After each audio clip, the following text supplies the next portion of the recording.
Next question, consider following information. Information दे रखा है सिक्योरिटी एक्स के बारे में और रिस्क फ्री सिक्योरिटी के बारे में।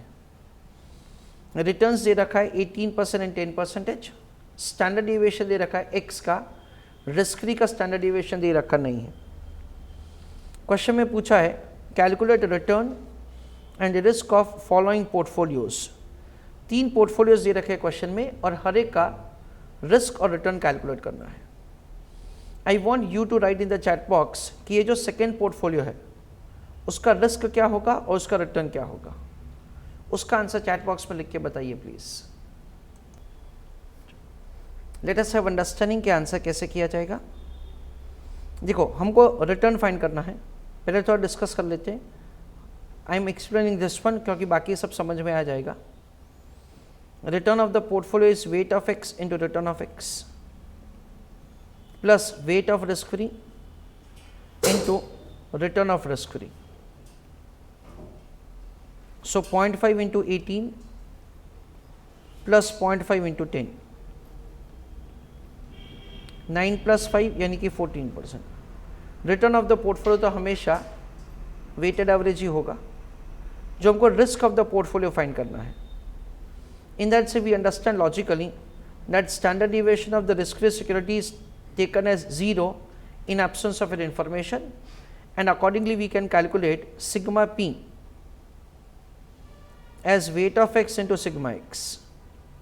So it is 0.50 into क्या करेंगे 20 because standard deviation is 20. तो ओवरऑल आंसर क्या आएगा 10%। ऐसा करके हमको standard deviation of the portfolio calculate करना है। So write down answer the question. Calculation of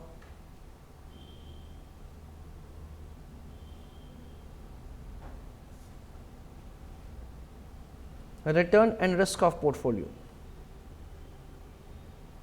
full stop. उससे में लिखो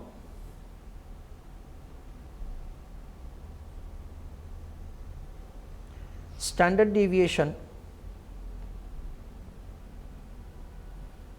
of risk free security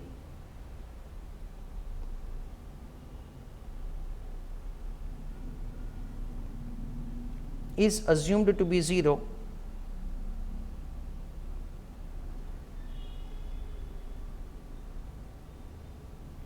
comma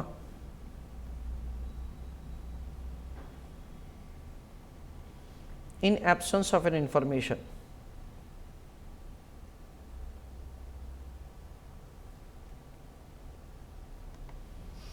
friends ऐसा हो सकता है कि हमको standard deviation of the risk free security दे रखा है। अगर दे रखा है तो फिर हमको इस हिसाब से आंसर करना पड़ेगा, अदरवाइज हम लोग उसको 0 ही मानेंगे। So there are 3 portfolios. Portfolio, then weight of X, weight of R F, return of portfolio and standard deviation of portfolio. ऐसा होगा।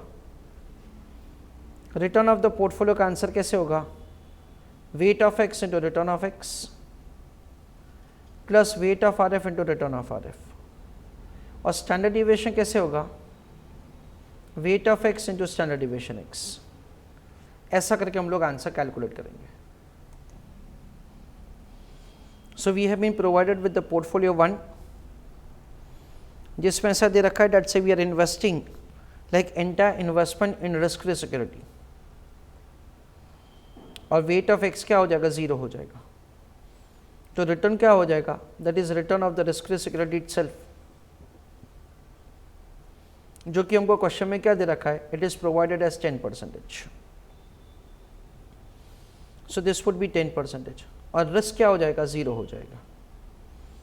दूसरा पोर्टफोलियो जिसमें आधा आधा इन्वेस्टमेंट किया जाएगा, तो क्या होगा 50% of the investment security x में और 50% of the investment is in security Y, I'm sorry, in risk free security। So 9 plus 5 that comes to 14। तीसरा पोर्टफोलियो जिसमें पूरा का पूरा पैसा हमने X में लगाया है और यहाँ पे कितना होगा 0। So we understand that say 1 into 18 plus 0 into 10. So return of the portfolio is 18%.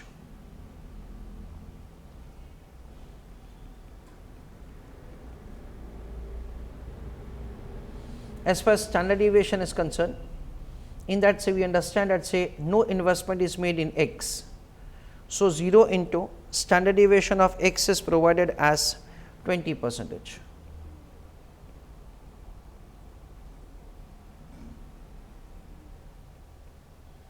उसके बाद 0.50 into 20,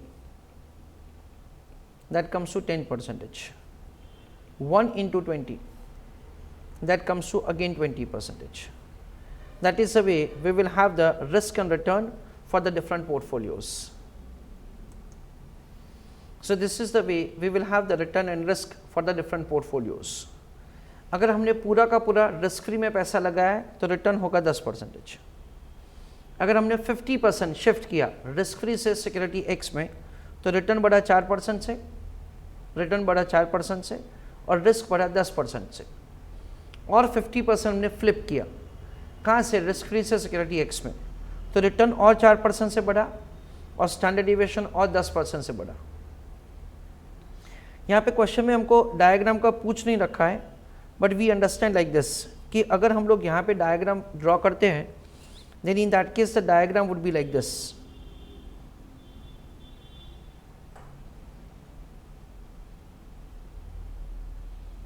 डायग्राम ऐसे जाएगा. एक्स एक्सिस पे क्या होगा, standard deviation of the portfolio, and Y axis पे क्या होगा, return of the portfolio. That is what we understand. We understand that say the standard deviation is 10% and 20%. Yani this is something like 10% and this is something like 20%. और ये exactly straight line क्यों है friends? ये straight line इस वजह से because risk and return दोनों proportionately change हो रहा है. You don't take any risk, then in that case you get the return equal to the risk free rate of return. Then you are having say the risk of 10%, your return increases to 14. You take further risk 20%, your return increases to 18.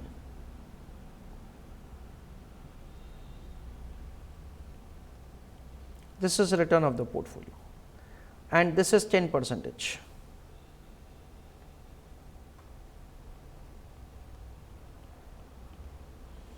That is the way we will have the return and risk say in the different situations. Please draw this diagram only for understanding purpose.